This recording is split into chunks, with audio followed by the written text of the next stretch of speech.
تو ہم بات کر رہے تھے کہ جو غلطی یا بھول چوک سے کام ہوتا ہے اس میں سے کچھ تو ایسے ہیں جس کے اوپر کچھ انسان کو کوئی یعنی کانسیکوینسز نہیں ہے، جبکہ کچھ کام ایسے ہیں جس کے کانسیکوینسز ہیں، مثلاً اور اس میں آدمی گناہ گار تو نہیں ہوتا، لیکن جو نقصان اس نے پہنچایا ہوتا ہے کسی کو، اس کی غلطی ہے، اس کی بھول کی وجہ سے کسی کو کوئی نقصان پہنچا ہوتا ہے، وہ اس نے دور کرنا ہوتا ہے۔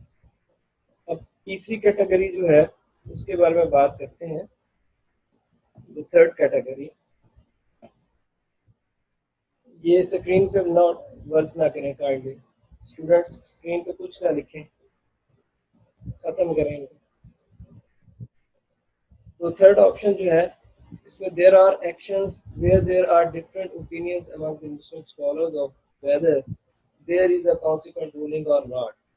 تو جہاں پر مثلاً کچھ ایسے وہ کہہ رہا ہے کہ چیزیں ہیں جس کے اوپر مسلمان علماء کا جو ہے وہ اختلاف ہے۔ Some scholars say that the person has a consequent ruling. Others will say that he is fully excused and has nothing to do. For example, if a person talked out of a forgetfulness during his prayer، کہ آدمی بھول چوک کے اپنی نماز میں بات کر لے، ٹھیک ہے، نماز پڑھتے پڑھتے وہ کسی کو جواب دے دے یا کوئی اردو میں کوئی یا کسی اور زبان میں کوئی بات کر لے، تو اس کے اوپر سوال ہے کہ does he have to repeat his prayer. Here we have different opinions among the scholars. Some will say he has to repeat, while others will say he is going to be forgiven and excused. تو یہ difference of opinion ہے۔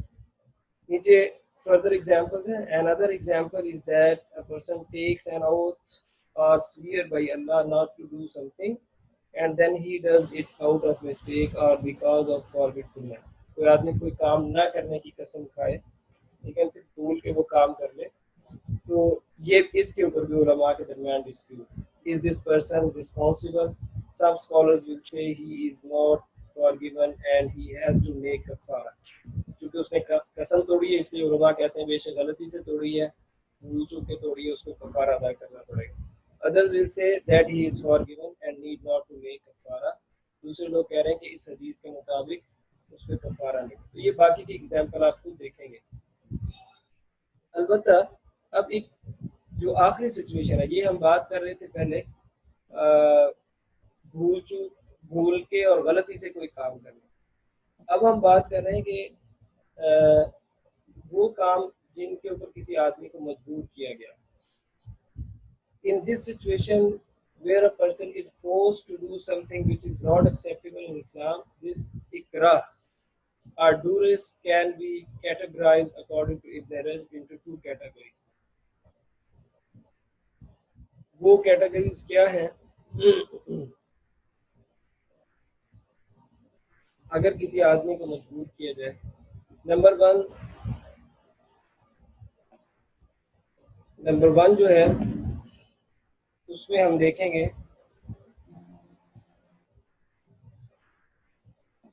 the person is powerless and has no choice to refuse doing an evil act or something which is not acceptable by Sharia۔ Ibn Rajab says that he is excused۔ ایسی صورت میں اس آدمی کو معافی مل جائے۔ مثال کے طور پہ ایک گن پوائنٹ پہ کسی کو بندہ کہے کہ بھائی آپ اپنی بیوی کو طلاق دو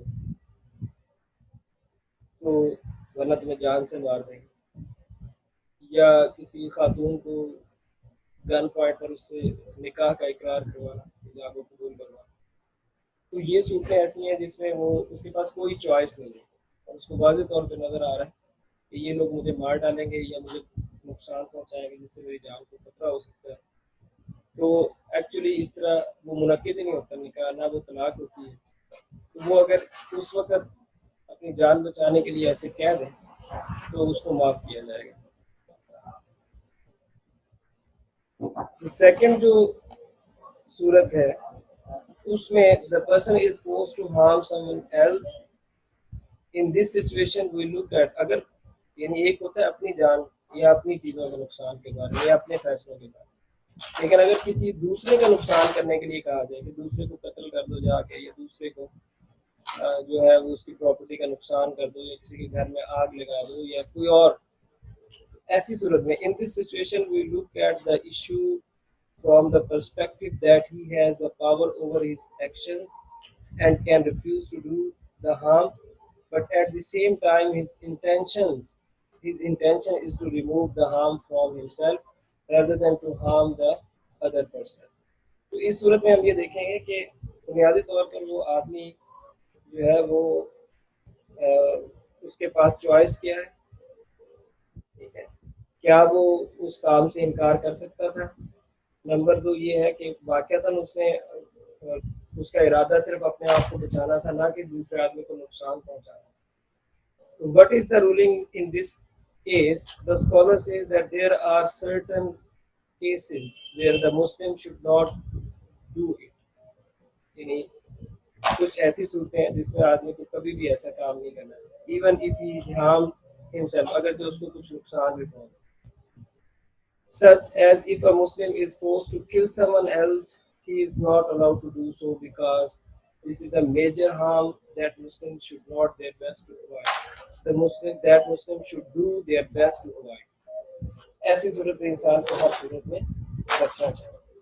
تو یہ جو صورت ہے جس میں اس کے پاس چوائس ہے یا انتہا درجے کا گناہ ہے، اس معاملے میں انسان کو اپنے اوپر نقصان برداشت کر لینا چاہیے لیکن دوسروں کو نقصان نہیں پہنچانا چاہیے. تو یہ اس حدیث کے بارے میں بنیادی باتیں تھی، باقی آپ تفصیل کو دیکھیں. لاسٹ حدیث پہ آ جائیے، حدیث نمبر 40. عن ابن عمر رضی اللہ عنہما قال اخذ رسول اللہ صلی اللہ علیہ وسلم بمنکبی فقال كن في الدنيا كأنك غريب كن في الدنيا كأنك غريب أو عابر سبيل.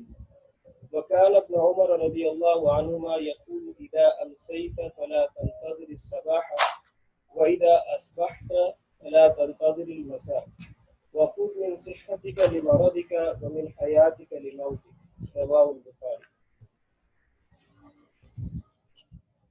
On the authority of Ibn Umar radiallahu anhuma, who said, the Messenger of Allah sallallahu alaihi wasallam took me by the shoulder and said, be in this world as though you were a stranger or a traveler. Ibn Umar used to say, when evening comes, do not accept to live till morning. And when morning comes, do not accept to live till evening. Take from your health a preparation for your illness and from your life for your death. عبداللہ ابن عمر رضی اللہ عنہ سے یہ روایت ہے، وہ کہتے ہیں کہ اس نے فرمایا کہ کن فی دنیا کأنک غریب او عابر سبیل. تو اسٹرینجر غریب ہوتا ہے جو اپنے گھر سے دور ہو، او عابر سبیل اور ٹریولر سفر کرنے والا. دنیا میں بندہ مومن کی شان یہ ہے کہ وہ دنیا کو اپنا مستقل ٹھکانہ نہیں سمجھتا بلکہ جہاں اس نے فار ایور رہنا، بلکہ آپ صلی اللہ علیہ وسلم کی ہدایت کے مطابق اس کو اپنے آپ کو مسافر سمجھنا چاہیے. جس طرح مسافر کسی جگہ پہ وقتی طور پہ رک جاتا ہے تو وہ وہاں پہ دل نہیں لگا لیتا کہ بس یہی سب کچھ ہے، بلکہ اس کی نظر جو ہے وہ اگلی منزل کی طرف ہوتی ہے.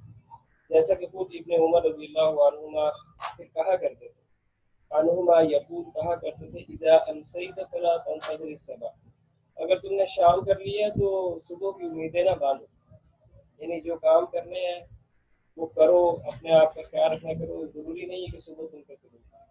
وَإِذَا أَصْبَحْتَ فَلَا تَنْتَظِرِ الْمَسَاءَ، اگر تم پہ صبح آ گئی، یعنی تم صبح اٹھ گئے ہو تو ضروری نہیں اور نہ انتظار کرو شام.